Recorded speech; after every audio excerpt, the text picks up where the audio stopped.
함돈균의 사유하는 책.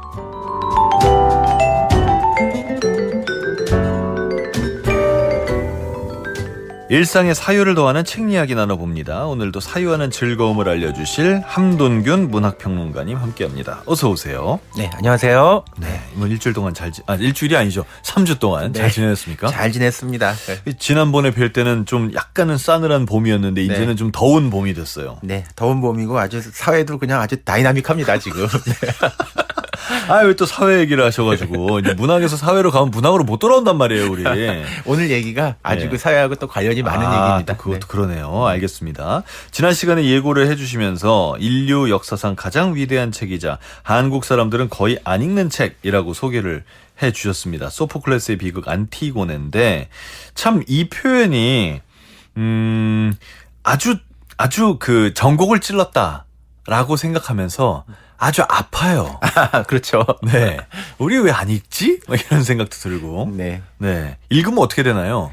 읽으면, 세상을 보는 눈, 또 자기를 이해하는 눈, 이런 게 아마 넓어지겠죠. 그래요? 네. 그러나 조금은 더 고뇌하는 삶을 살게 되는 면도 있을 것 같습니다. 고뇌하는 삶. 네. 자, 여러분 오늘 이 시간 함께 하면서 왜 저렇게 말씀하시는지 한번 다 함께 생각해 보시기 바랍니다.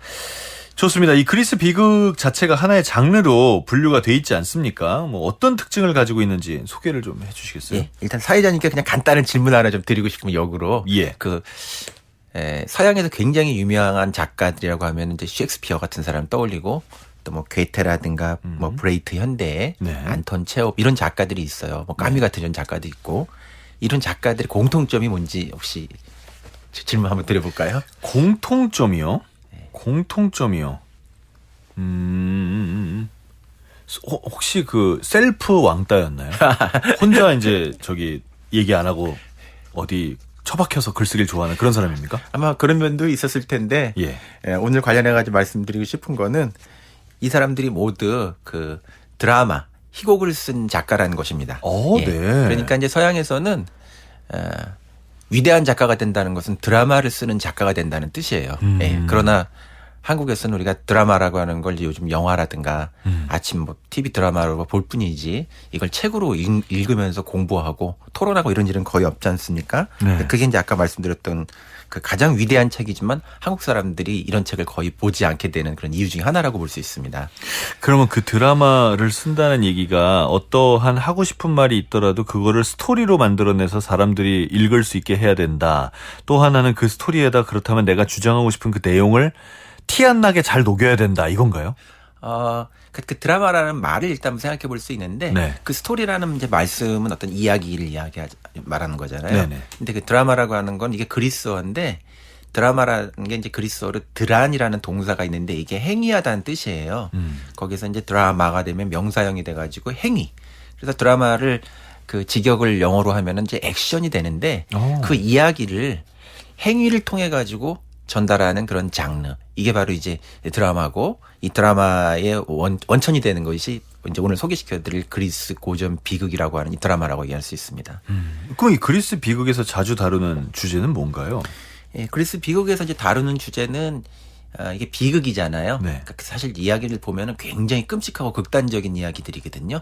이제 뭐 가족의 살해라든가 그다음에 뭐 국가와 개인 사이에서 벌어진 어떤 그 갈등이나 이런 거를 다룬다라든가 그다음에 또 신이 옛날이다 보니까 신이 인간의 운명을 이렇게 좌지우지할 때 거기에 대해서 이렇게 대항하려고 하다가 오히려 이렇게 자폭하는 얘기라든가 근데 그 자폭의 이야기 비극성이라고 하는 것이 대부분 어떤 관련된 사람들이 거의 몰살을 당하는 얘기로 거의 끝을 맺는다고 할 정도로 이야기 내용 자체는 굉장히 끔찍해요. 그러니까 근데 이런 비극성이라고 하는 것들이 어떤 특정한 인물, 특정한 어떤 그 사건으로 단순히 이제 우리가 치부할 수 있는 것이 아니고 생각해 보면 우리 모두가 겪을 수 있는 일을 굉장히 극단적인 정황을 통해서 이제 묘사하고 그러면 이런 끔찍한 일이라고 하는 것이 이게 왜 일어났는가에 대한 질문을 하게 되는데 따져보면 거기에는 인간이 짓는 어떤 죄가 있다. 그래서 이제 그리스에서는 이 죄를 하마르티아라고 불렀는데 이 하마르티아라고 하는 이름의 이 죄라는 게 잘못 날아간 화살을 뜻하거든요. 그래서 우리가 이제 관역을 조준해가지고 화살을 쐈는데 그게 힘 조절을 너무 잘못해가지고 너무 힘이 세가지고 올림픽 경기장에서 이렇게 보고 있는 사람이 오히려 관중이 화살을 맞아가지고 죽은 거예요. 그러면은 이 양궁 선수에게 죄를 물어야 되냐 말아야 되냐 이런 문제가 있잖아요. 근데 오늘 같으면 의도하지 않은 죄이기 때문에 그 죄라고 할 수 없는데 그리스 비극에서는 그걸 죄라고 보고 우연하고 우발적으로 발생한 일에도 반드시 인간이 거기에 대해서 자기가 의식하지 않았지만 개입되어 있는 어떤 죄의 문제가 있다고 생각하고 그 죄를 탐구하는 것을 통해서 윤리의 문제를 생각하는 것이 이제 그리스 비극의 주제라고 할 수 있습니다. 아, 그럼 얘기 듣고 나니까 그 그리스 신화 중에 오이디푸스 왕이 네. 그 원반 던지기에서 너무 멀리 던져서 죽이잖아요. 네. 이거 정확한 비유군요. 네, 그런 모티프들이 이런 죄에 대한 생각에 들어 있는 거죠. 예. 처음 들어봤습니다. 하마르티아, 잘못 날아간 화살. 잘못 날아간 화살이 누군가를 죽였다면 그거는 화살 쏜 사람에게 죄가 있느냐 없느냐. 네. 네. 자, 그럼 좋습니다. 안티고네. 안티고네를 쏜 소포클레스는 어떤 인물인가요? 보통 이제 서양에서 이 그리스 비극이라고 하는 걸 얘기할 때 이게 이제 그리스 문학의 이제 시작이라고 얘기할 수 있거든요. 그러니까 서양 문학의 시작이라고 얘기할 수 있는데 조금 약간 그리스 비극에 대한 설명을 조금 드려도 될까요? 네, 그러면서 그럼요. 소포클레스 말씀을 네, 드리면 저희에게 상식을 주십시오. 네네. 네. 이제 서양에서 문학의 시작이라고 하면 기원전 8세기쯤에 그 그리스에서 그 당시 사람들은 이제 그리스라고 보지 않았고 이런 나라들 이제 헬라스라고 이제 불렀는데 우리가 히랍이라는 말을 이제 헬라스라는 말에서 이제 음차해가지고 쓰는 거거든요. 예, 근데 그런 이제 히랍의 기원전 8세기쯤에 이제 우리에게 잘 알려져 있는 이제 호메로스 그다음에 헤시오도스 같은 이런 시인들이 등장을 해가지고 전승되었던 자기들도 옛날부터 할머니 할아버지에게 들었던 그런 얘기들을 모아가지고 최초의 어떻게 보면 문학이라는 형식을 통해서 이야기를 만들어냈어요. 이제 그게 그리스 신화이고 그리스 신화는 굉장히 우리도 잘 알고 재미가 있죠. 근데 이제 그로부터 한 300년 정도 후에 기원전 5세기가 되면은 이 그리스 사회가 굉장히 도시가 발달하면서 국가라고 하는 것들이 이렇게 형성이 되면서 오늘날 우리 현대 인간들이 살아가는 형태의 어떤 사회적인 제도나 문화 같은 것들이 만들어지는 그런 이제 세기가 형성이 되는데 서양에서는 지금도 우리 문화의 유럽 문화의 기원이 어딨냐라고 하면 바로 그 기원전 5세기를 얘기하거든요. 바로 그 기원전 5세기에 등장하는 것이 그리스 비극이에요. 근데 이제 그리스 비극은 그리스 신화에 있는 이야기를 모티프로 차용을 합니다, 일단. 네. 그래서 비슷해요, 얘기가.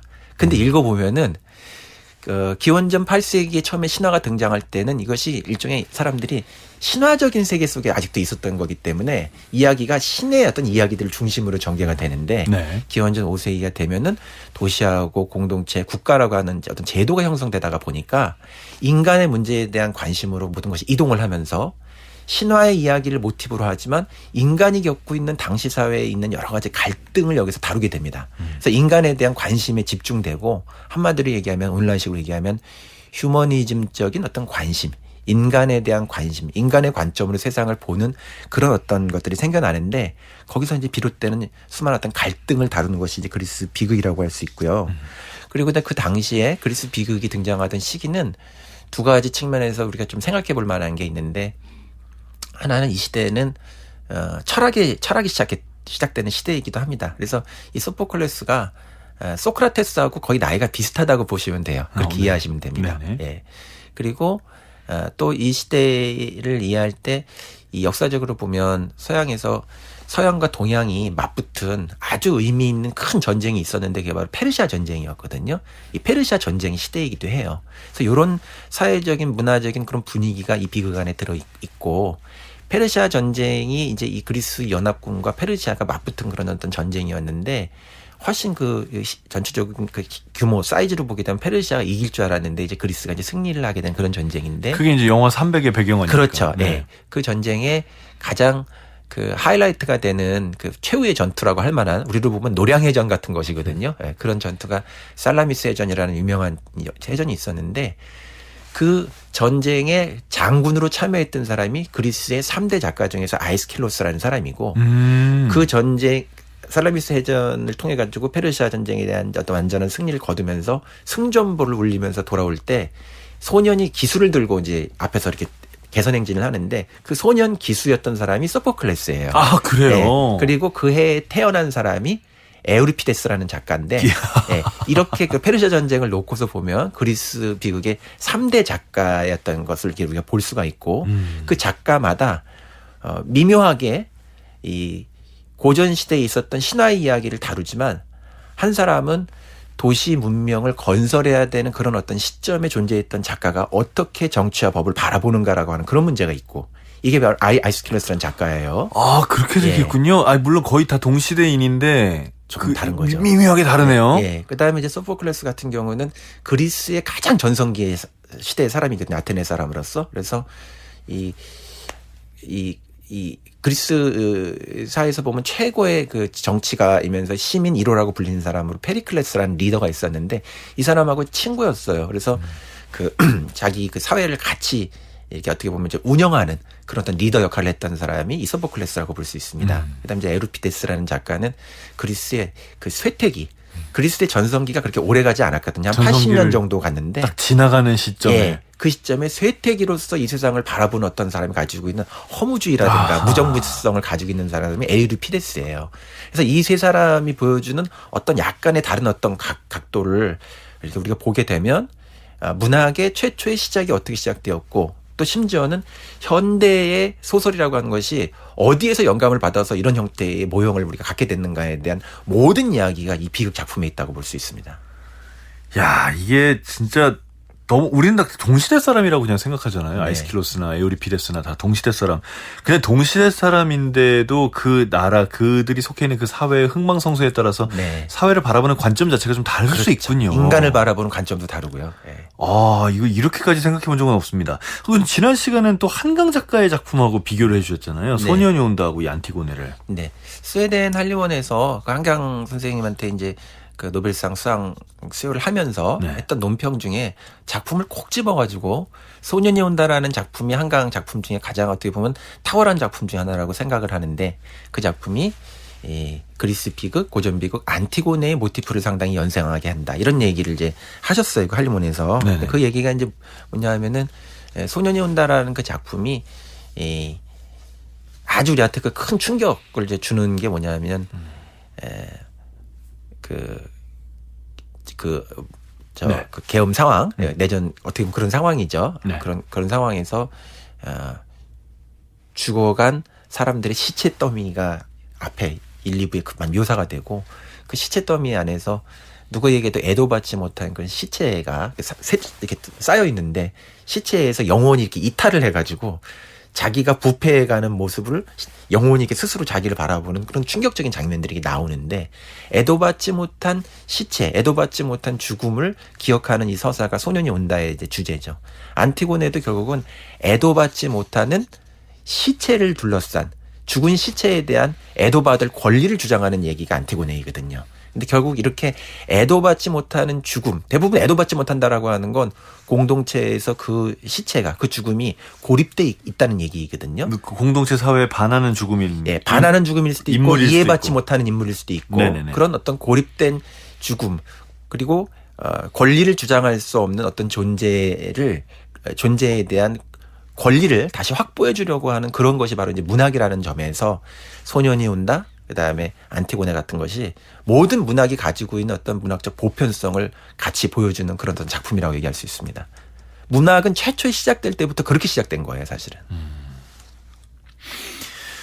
아, 얘기를 들으니까 또 생각을 하게 되고 생각을 하자니 먹먹해지고 그러네요.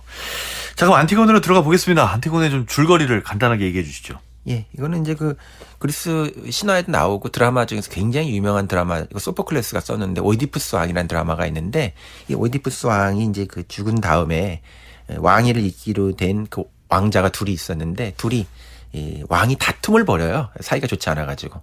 그래서 한 사람이 왕위를 인정받지 못한 한 사람이 다른 나라로 가가지고 다른 나라의 군대를 끌고 와가지고 이 나라를 공격을 합니다. 그래서 내전이 벌어지는 상황이죠. 내전이 벌어진 상황 속에서 둘 다 이 왕자가 죽습니다. 죽는데 당연히 이 안티고네의 나라, 이 나라가 안티고네는 그러니까 오이디푸스의 그 딸이기도 했기 때문에 공주이기도 했는데 이 오빠가 둘이 싸움해가지고 이제 죽어버린 이제 그런 상황 속에서 그 왕자가 둘 다 이제 그 왕위를 잊지 못하게 되니까 그 삼촌이 그 왕위를 계승하게 되는데 그 사람이 이제 크레온이라는 사람인데 이 사람이 이런 그 내전 상황 속에서 이 전쟁 상황 속에서 국가를 이제 수호해야 되기 때문에 내전을 일으킨 당사자였던 죽은 다른 한 왕자의 폴리네이케스라고 하는 그 왕자의 시체를 묻어주지도 않고 그 들깨들에게 뜯어먹히게끔 그거를 이렇게 방치하게 이렇게 법으로 포고를 내용을 내려요. 그러니까 들판에 시신을 버려두고 이거는 사람이 아무도 건들지 말아라. 예, 그리고 이제 들깨한테 뜯어먹혀도 마땅한 그런 시체다. 근데 거기에 대해서 이제 안티고네가 그도 인간이다. 우리 오빠다. 라고 하면서 그것을 애도받을 권리를 이제 주장하면서 국가의 명령을 어기고서 그것을 제사 지내주거든요. 그 제사 지내준다는 이유로 이제 처벌을 받는 얘기인데 여기에서 주된 내용은 크레온과 왕과 안티고네가 한 사람은 국가의 명령이라고 하는 것이 얼마나 준엄하고 왜 이런 명령을 내렸는가에 대한 자기의 논리를 강변을 하고 왕이 안티고네는 그 명령에 반해서 내가 이런 행위를 할 수밖에 없었던 것에 대한 정당성을 주장하는 두 개의 법정 다툼이 이 얘기의 핵심이라고 할 수 있습니다. 기원전 5세기의 예. 법정물 드라마. 네.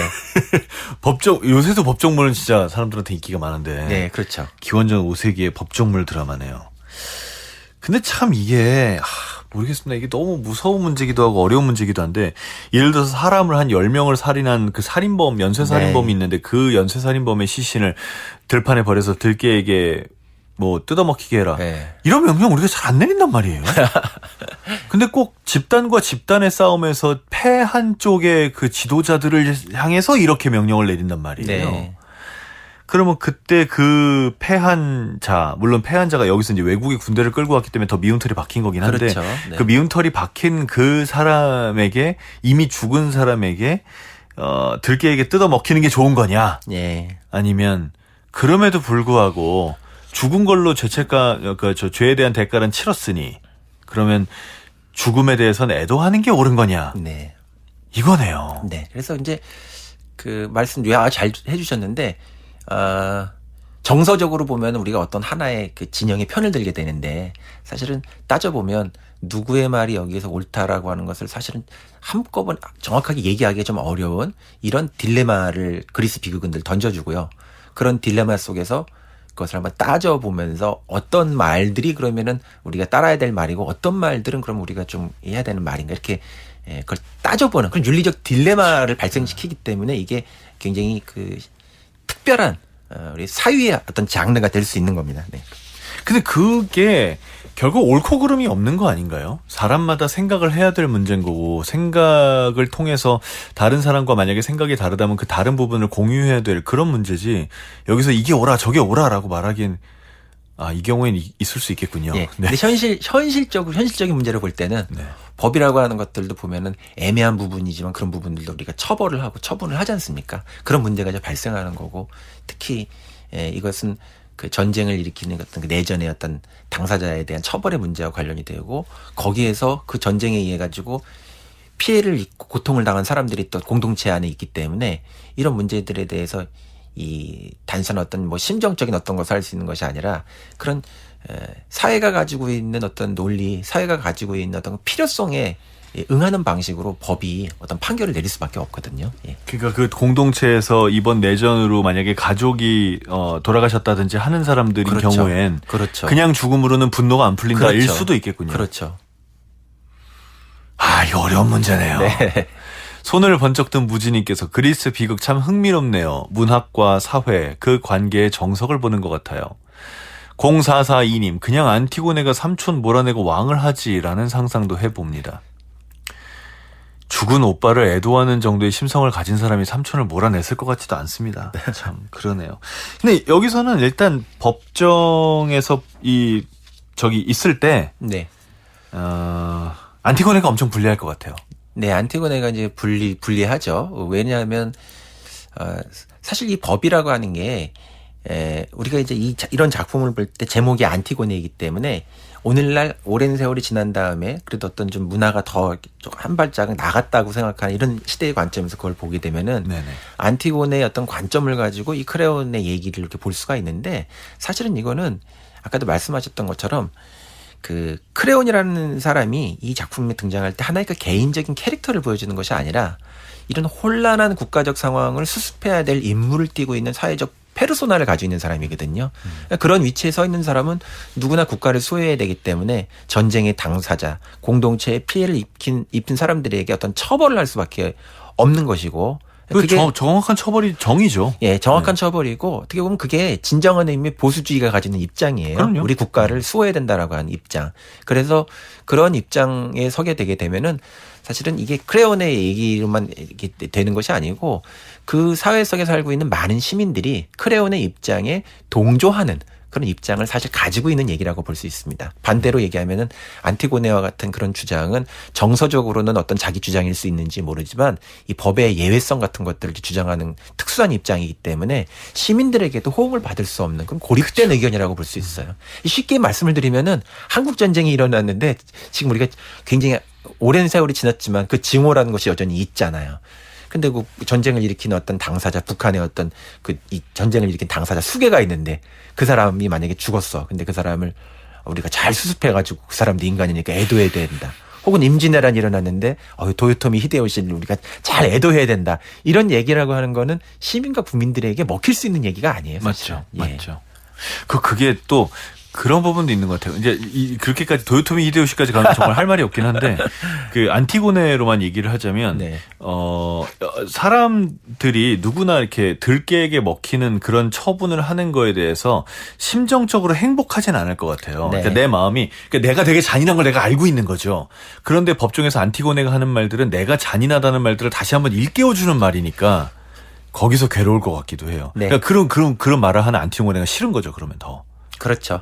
네. 그런 정서적인 괴로움은 당연히 있을 텐데 이 상황은 우리가 일반적으로 이런 보통 상황이 아니라 전쟁을 통해서 내 피부치가 죽고 내 팔다리가 떨어져 나가는 어떤 그런 상황이기 때문에 국가 전체가 어떤 광기에 휩쓸려 있는 그런 어떤 상황이라고 봐야 되거든요. 그런 분노가 폭증되어 있는 상황 속에서는 말씀하셨던 것 같은 그런 좀 합리적이고 지성적으로 판단하기가 어려운 그런 상황을 우리가 좀 보고 있다. 일단 이렇게 이해하시면 되겠습니다. 어렸을 때 이 책을 읽었을 때는 안티고네의 주장이 그냥 말이 안 된다고 생각했었어요. 네. 어떤 식의 주장입니까? 안티고네는 뭐 간단한 결론만 말씀을 드리면 지금 굉장히 그 논리가 심플해요. 죽은 자도 권리가 있다는 거예요. 근데 죽은 자가 권리가 있다라고 하는 그 말이 심플하지만 거의 먹히지 않습니다. 왜냐하면 우리가 살아가는 세계는 죽은 자의 권리를 보호하는 세상이 아니라 산 자의 권리를 보호하는 세상이거든요.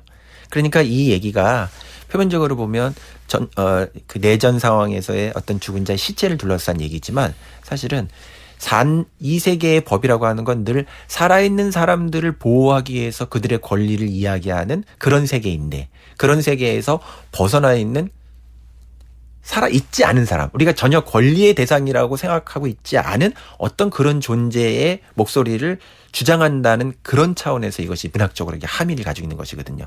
그렇기 때문에 그것이 사람들에게 설득력도 없을 뿐만 아니라 저 사람이 하는 말이 잘 이해가 되지 않습니다.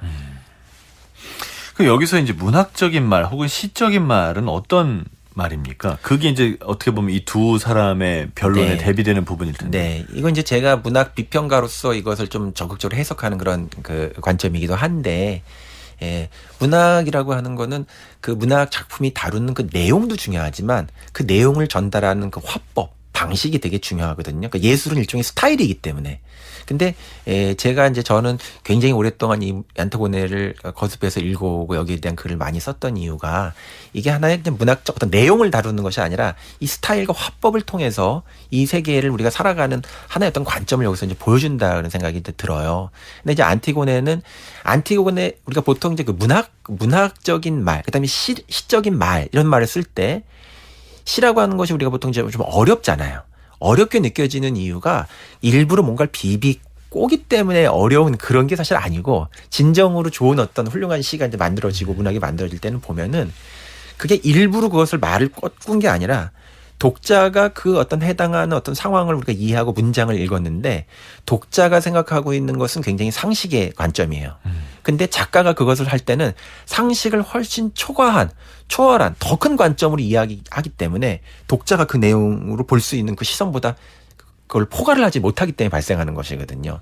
근데 안티고네가 이 작품에서 이 법정 그 티키타카를 하는데 죽은 자의 권리를 계속 얘기하고 이 국가가 있을 때보다도 국가는 유한하지만 죽은 자들과 함께 살 시간은 영원하다는 이런 얘기를 하니까 그것도 네. 무슨 무슨 얘기냐. 너의 말에 근거를 가져와라 봐 이렇게 얘기하니까 또 내가 한 말은 쓰여져 있지 않은 말이기 때문에 언제 이런 법이 생겨난지도 모르고 그렇지만 그것은 영원히 존재할 법이고 쓰여지지 않은 말이라는 그런 얘기를 해요. 쓰여지지 않은 말. 네. 아, 진짜 네. 어려운 말 했네요. 그러니까 이 쓰여지지 않은 말은 사실은 그 작가가 소포클레스가 이 작품에 대사를 썼을 때 너무나 섬세한 대사를 쓴 건데 이 쓰여지지 않은 말이 그냥 관습법 불문율이라는 얘기를 단순히 하는 것이 아니라 이게 설득할 수 있는 어떤 사람들이 생각하는 상식과 논리를 초월하는 말이기 때문에 논리적으로 이것이 쓰여지기가 어렵다는 얘기거든요. 그러니까 시의 말이라고 하는 건 대체로 보면은 단순히 비비꼰 것이 아니라 상식을 초월한 말이기 때문에 간단하게 쓰여지기가 어려운 말인 거예요. 그러니까 안티고네가 하는 지금 이 대사들은 사실 그런 의미에서의 시적인 언어는 어떤 방식으로 발화를 하는가 그것을 보여주는 이제 텍스트라고 할 수 있습니다. 현대 국가의 법 체계는 사실 안티고네처럼 하고 있죠. 일단 사람이 죽고 나면 그 이상의 처벌은 하지 않습니다. 네. 하지만 굉장히 오랜 시간 동안 인류는 부관 참시를 한다든지 그렇죠. 삼족을 멸한다든지 그렇죠. 그러니까 어떤 분노가 그렇죠. 뼈에 사무치면 그렇죠. 사람의 죽음 이상의 것들을 요구할 때가 많아 네. 왔죠. 근데 현대 법에서는 그걸 금지하고 있지만요. 여러분은 어떻게 생각하십니까? 어느 쪽의 생각이 더 여러분의 마음을 울리나요? 음악 한 곡 들으시면서 여러분의 생각을 문자로 보내주시는 걸 기다리겠습니다. 박우재의 검은고 연주입니다. 표류. 박우재의 검은고 연주였습니다. 표류 함께 들으셨습니다. 0021님, 국가는 유한하지만 죽은 자들과 함께하는 시간은 무한하다. 국가와 시민들이 입은 피해를 생각하면 받아들이기 힘든 말이지만 안티고네의 생각도 일리가 있네요. 5526님, 요즘 꼭 필요한 얘기인 것 같네요. 안티고네 다시 읽어봐야겠어요. 5515사님, 문화시대를 들으면 책을 많이 못 읽는 저에게 많은 상식을 주고 마음이 부자가 되는 것 같아요. 감사합니다. 자, 오늘은 함돈균 문학평론가와 함께하고 있습니다. 함돈균의 사유하는 책. 안티고네에 대한 이 왕과 안티고네 두 사람의 논리에 대해서 인류가 한 2500년째 얘기를 하고 있잖아요. 어떤 주장들이 있습니까? 예. 서양에서는 특히 유럽에서는 이 그리스 비극에 대한 해석을 통해서 법도 사유하고 윤리도 만들어내고 국가 제도도 또 이렇게 영감을 만들어내는 그러니까 굉장히 그 임팩트가 큰 어떤 작품인데요. 특히 안티고네 같은 작품은 굉장히 많은 철학자들이 이 작품을 해석해 왔어요. 정말 위대한 철학자들은 이 작품에 대한 자기 방식의 해석을 내놔야만 유럽에서는 철학자 대접을 받는다. 이럴 정도의 작품이에요. 아, 그렇군요. 예. 근데 이제 그 중에서 헤겔이라고 하는 굉장히 유명한 철학자가 있죠. 네. 이제 어떻게 보면 근대 계몽주의 철학을 종합하고 완성한 사람인데 이분이 그 인간 인식에 대한 어떤 그런 철학을 이제 인식론적인 그런 철학자이기도 하고 또 법 철학자이기도 했는데 자기의 그 철학의 많은 부분에서 안티고네를 평생 동안 인용하고 안티고네를 읽으면서 자기 철학을 만들어냅니다. 그리고 이제 헤겔이 가지고 있던 생각이 현대 철학의 어떤 법 철학의 어떤 기반을 사실 이루었는데 안티고네에 대해서 헤겔이 한 얘기 중에 이런 얘기가 있습니다. 그 비극이라고 하는 거는 화해할 수 없는 두 신 간의 싸움이다. 그러니까 이 신과 이 신이 틀린 게 아니라 신이기 때문에 둘 다 옳다는 거예요. 그래서 우리가 거기서 경중을 따지기 어렵기 때문에 몰락하는 얘기가 비극의 바로 얘기인데 안티고네의 경우에는 안티고네와 크레온이 틀린 것이 아니라 안티고네의 주장이라고 하는 거는 가족적인 질서, 친족적인 정서적인 유대를 강조하기 때문에 보다 원시적인 어떤 법에 해당하는 것이고 그에 비해서 국가가 커진다고 한다면 공동체 전체에게 이익이 되는 어떤 방향을 추구할 수 없기 때문에 크레온과 같은 방식으로 법은 만들어질 수밖에 없다. 그래서 안티고네의 법은 보다 원시적인 법, 틀린 법이 아니라 그리고 크레온의 법은 보다 큰 공동체 국가가 만들어 나가는 그런 어떤 법의 일종으로 이것을 봅니다. 네. 그렇게 동의하십니까? 그 사회의 어떤 모습을 보면은 그런 얘기가 논리적으로는 타당한데 저는 이제 이런 해석을 보면서 위대한 분이시긴 하지만 문학은 잘 모르는 분이구나 이런 생각을 제가 해요. 왜요? 네, 왜냐하면은 네. 문학이라고 하는 건 사실은 헤겔과 같은 법철학자가 생각하는 그 범위에 넘어서 있는 것을 생각하는 게 문학이거든요. 그러니까 헤겔과 같은 그런 법철학자라는 건 뭐냐 하면은 이 사회가 가지고 있는 어떤 효율성 그리고 여러 사람에게 더 도움이 되는 것이 좋은 것이다라고 하는 그런 어떤 공리주의적 관점을 취하는 것이 이 문명의 방향이에요. 네. 근데 문학은 그런 공리주의적인 방향이 틀렸다는 것이 아니라 그것으로 삶이 다 포괄되는 것은 아니다. 그것만으로 공리주의로 다 포함되는 건 아니다. 네, 네. 그래서 어떤 그리고 효율성이라든가 이런 것의 축으로 삶이라고 하는 것이 다 포괄될 수 있는 것은 아니다. 그런 효율성과 최대 다수의 최대 행복이라고 하는 그런 관점이 포섭하지 못하는 아주 미묘하고 섬세한 어떤 문제들 여기에 대해서 우리가 고민해 봐야 된다라고 하는 질문을 던지는 게 문학이거든요. 안티고네는 바로 그런 질문을 던진다고 얘기할 수 있습니다. 그러니까 이 작품을 보면은 크레온은 안티고네가 틀렸다고 얘기하면서 단죄를 하지만 안티고네는 크레온이 얘기하는 법이 틀렸다고 얘기하는 것이 아니라 당신이 주장하는 법이 세상의 모든 것을 다 포괄하는 것은 아니다. 아주 섬세한 문제가 인간 사회에는 있다라는 그런 주장을 하는 거거든요. 이거 얘기 들으니까 그 제자 백가 시대 때 네. 그 한비자의 주장에 반박하는 내용 같기도 해요. 아, 네. 어떻게 보면 비슷할 수도 있죠. 네. 그러니까 그때도 이제 법을 그렇죠. 중시 여겨야 된다는 그렇죠. 파가 있었고, 그렇죠. 법이 모든 걸 설명하지 않는다는 파가 그렇죠. 있었지 않습니까? 네. 이거 그렇게 얘기하니까 더 크게 가면은 그 대륙법과 뭐 이렇게 성문법, 불문법으로까지도 갈 수 있겠는데요? 예, 그런 법철학의 논리에 안티고네라고 하는 작품이 실제로 영향을 많이 미쳤어요. 우리가 현대에 보게 되면 이 법이라고 하는 게 법학자가 그 법을 만든다고 생각하지만 그게 아니라 법이라고 하는 건 사회가 가지고 있는 어떤 상식의 기준이라든가 윤리적 기준 같은 것들에 대한 계속의 어떤 탐구하고 물음 속에서 이게 만들어지는 거고 그런 질문을 가장 오랫동안 집요하게 해왔던 것이 바로 문학이거든요. 그 기원에 안티고네와 같은 작품이 있다고 볼 수 있습니다. 법이 어떤 논리로 서로를 설득하고 설명한다면 문학은 그 논리를 뛰어넘는 무언가가 있는 거네요. 그렇죠. 그러니까 논리가 틀렸다고 이해하는 것이 아니라 그러니까 논리를 공박하는 반논리가 아니라 논리의 바깥에도 우리가 포괄하지 못하는 더 큰 논리가 있다라는 그런 주장을 한다는 점에서 문학의 논리는 반논리가 아니라 비논리라고 얘기할 수 있습니다. 비논리의 진실. 비논리. 예. 근데 참 이렇게 되면 얘기가 뭔가 이렇게 기승전결해서 깔끔하게 나쁜 놈이 죽고 이렇게 안 끝나잖아요. 네. 그렇게 해야지 우리는 좀 시원한데. 네. 그럼에도 불구하고 진짜 오랫동안 사랑받았네요. 왜 그랬을까요?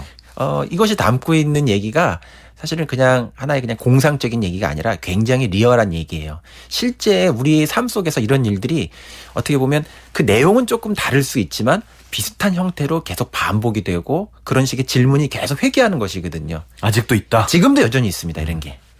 아직도. 예. 어떤 일들이 있었나요? 요새 걸로 대입해서 설명하신다면. 예를 들면은 이 얘기는 우리가 이 내용이 아니라 어떤 그 말이 가지고 있는 형식 간의 어떤 대립, 관점의 대립이라고 얘기를 한다면은 모든 사람에게 지지받는 그런 공동의 어떤 관점과 법의 논리가 있고 그러나 거기에 대해서 대항하는 그러나 사람들에게 지지받지 못하는데 계속 어떤 것을 주장하는 그것이 진실이라고 얘기하는 지지받지 못하는 어떤 말들 사이의 공존과 그 긴장 이런 것들이 늘 있거든요. 예를 들면 저는 이제 안티고네 같은 이런 작품을 보면서 2003년도에 그 천성산이라고 하는 그 산에 터널을 뚫으려고 했었던 이제 그런 그 사례가 떠올라요. 그때 그 터널을 뚫으려고 했던 정부는 당연히 이게 돌아서 가면은 2시간, 3시간 걸릴 걸 터널 뚫으면 10분 안에 가니까 굉장히 그 효율성이 있잖아요. 그러니까 그것은 정부를 구성하고 있는 사람의 입장에서는 당연히 그런 형태의 논리를 따라가서 정책을 할 수밖에 없거든요. 근데 거기서 환경단체는 들어 눕습니다. 예. 들어 누우면서 환경단체들이 그때 천상산에 굴을 뚫으려고 하는 정부를 상대로 해가지고 행정소송을 냈는데 행정소송에 그 소를 봤더니 피고가 정부고 원고가 도룡령이었어요. 이 천성산에 살고 있는 도룡령이 굴 뚫으면 다 죽는다 해가지고 그 재판의 유명한 그 재판 이름을 우리가 보통 도룡령 재판이라고 했던 유명한 재판이 있었거든요. 그쵸, 네. 예. 근데 그 도룡령 재판의 결과가 어떻게 됐느냐? 재판이 안 열렸죠? 예. 승도 아니고 패도 아니고 그냥 기각돼 버렸습니다. 네, 재판의 대상이 아닌 거예요. 네. 예. 그럼 그 재판의 대상이 아니라고 하는 건 뭐냐면 판사가 상식적 관점을 대변하는 것인데 이게 바로 크레온이 가지고 있는 관점이에요. 왜냐하면 어떻게 재판의 그 주체가 인간이 아니라 동물이 될 수 있느냐. 예.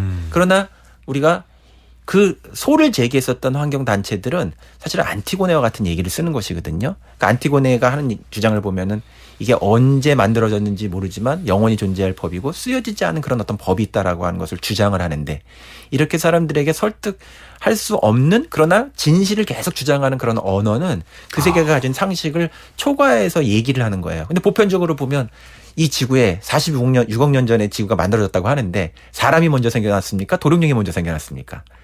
생긴 걸 기준으로 하면 예. 도롱뇽이 먼저 예. 생겼겠죠. 근데 이 전 지구에 유일하게 인간이 자신의 주인이라고 얘기를 하는 사회를 살고 있거든요.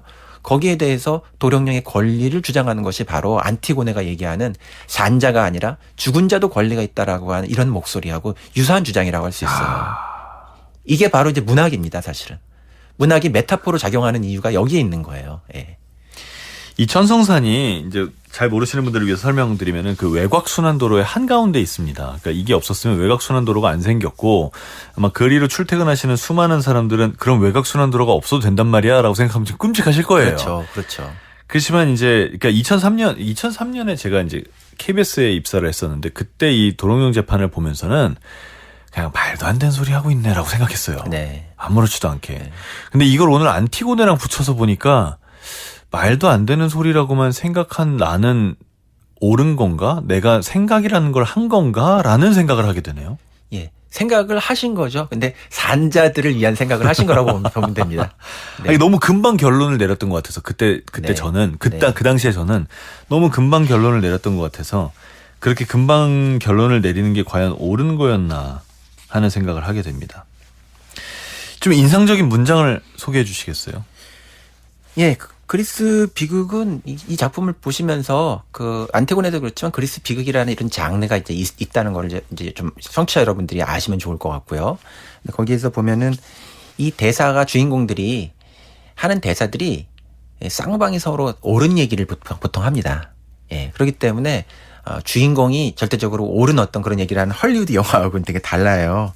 그래서 양자 입장을 잘 들으셔야 되는데 둘 사이의 얘기가 공방을 하면서 서로 어떤 형태의 부분적 진실이건 아니면 전면적 진실이건 초월적 진실이건 보편적 진실이건 그것을 담고 있다고 한다면 누구의 손을 들어주기 되게 어렵지 않습니까? 이게 이제 현대 사회에서도 우리가 대화를 하고 사회적인 진영 간의 갈등이 생기는 것도 이런 것 때문에 생기는 것인데 안티고네는 여기에서 자기 방식의 하나의 그 대안을 얘기를 하고 있어요. 뭐라고 얘기하냐면은 우리는 다투기 위해서가 아니라 서로 사랑하기 위해 태어났어요라는 이런 말을 쓰거든요.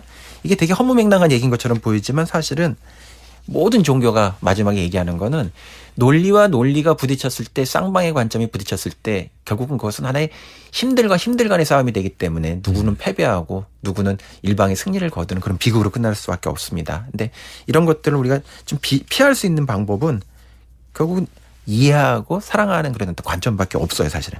이게 안티고네의 주장이고 그래서 저는 이제 문학을 말과 논리로 쓰여져 있기 이전에 문학은 사실은 빛과 사랑의 교환이다 이렇게 문학을 정의하거든요. 그런 문장을 한번 알려드리고 싶습니다. 지금 평론가님 얘기를 들으면서 이해도 되고 공감도 되는데 동시에 한숨이 나왔어요. 네. 너무 어려운 얘기인 것 같다는 생각도 들고 누군가 두 사람 혹은 두 집단이 싸우고 있을 때 그거를 사랑하라는 말은 사랑으로 상대방의 입장과 생각을 들어보라는 거 아니에요? 네. 그 관점, 들어본다기보다는 그 관점이 되는 것입니다. 근데 그게 어렵잖아요. 예, 어렵죠, 사실은. 예, 어렵지만, 인간에게 그런 과제가 주어져 있는 것입니다, 사실은. 과제가 주어져 있다. 다시 말하면 응당해야 된다. 네. 이거네요. 예. 문학은 어떤 답을 사실 내린다라기보다는 질문을 하고 미래의 언어를 이렇게 소환하는 거예요. 현재 그것을 너가 할 수 없다 하더라도 그것은 미래에 계속 존재할 수밖에 없는 문제이기 때문에 미래를 끌어당겨와서 계속 사유해야 되는 그런 과제를 부과하는 것이거든요. 오늘 잠깐 얘기를 듣는데도 제가 열 몇 살 때 읽었던 안티고네하고 다른 작품을 듣는 것 같은 그런 느낌마저 듭니다. 네, 여러분도 아마 이런 비슷한 생각을 하셨을 것 같습니다. 그리스 비극 오늘 들으니까 재밌죠? 여러분도 아마 재밌으셨을 것 같은데 그러다 보니 이거 다 읽으면 뭐 보지? 라고 생각하는 사람도 있을 수 있는데 뭐 또 추천해 주시겠습니까? 그리스 비극 중에서요? 네. 뭐 유명한 그 오이디푸스 왕 같은 작품도 다시 보시게 되면 부녀지간의 얘기를 이렇게 바로 예, 자기가 자기를 인간이 자기 자신을 인지한다는 거, 요즘 식으로 얘기하면 메타인지인데 이것이 얼마나 어려운가. 스핑크스의 수수께끼를 왜 인간에게 인간이 무엇인지 질문하는 그 질문을 왜 대답하지 못하는가. 그런 작품들도 한번 추천드리고 싶네요. 네. 스핑크스의 그 질문도 그냥 퀴즈 풀듯이 생각하면 되는 게 아니었어요? 그렇죠. 아침에 4발, 점심에 2발, 저녁에 3발인데 인간이 무엇인지에 대해 질문하지만 인간이 그 질문을 받지만 아무도 맞히지 못하는 수수께끼에 대한 것. 그게 바로 이제 오이디푸스왕 얘기거든요. 네. 예. 와, 이것도 언젠가 한번 불러서 이 작품을 불러서 한번 얘기를 해보고 싶다는 생각이 듭니다. 자, 이렇게 해서 오늘은 안티고네에 대한 얘기를 했습니다. 우리 다음 시간엔 어떤 책을 할까요? 예, 유명한 이제 과학 저술가 칼 세이건의 악령이 출몰하는 세상이라는 작품을 좀 소개시켜드리고 싶어요. 예, 코스모스는 많이 아시지만 사실 이 작품은 잘 모르시는데 아주 지금 시의성이 있는 작품이고 아주 위대한 작품이라고 제가 생각합니다. 예. 이게 소설인가요? 소설은 아니고요. 칼 세이건이 가장 어떻게 보면 나이 들어서 쓴 책 중에 하나인데 이렇게 과학과 기술이 발달한 세상 속에서 어떻게 이렇게 미신이 창궐하고 무속이 창궐하고 비합리가 창궐하고 또 가짜뉴스가 창궐하는가에 대한 그 과학적인 하나의 질문, 거기에 대해서 자기 나름대로 하나의 풀이를 하고 있는 책이라고 볼 수 있습니다. 알겠습니다. 여러분 다음 시간도 기대해 주세요. 악령이 출몰하는 세상입니다. 한석준의 문화시대, 함동균의 사유하는 책, 오늘은 소포클레스의 안티고네를 함께 읽어봤습니다. 오늘 말씀 감사합니다. 네, 감사합니다.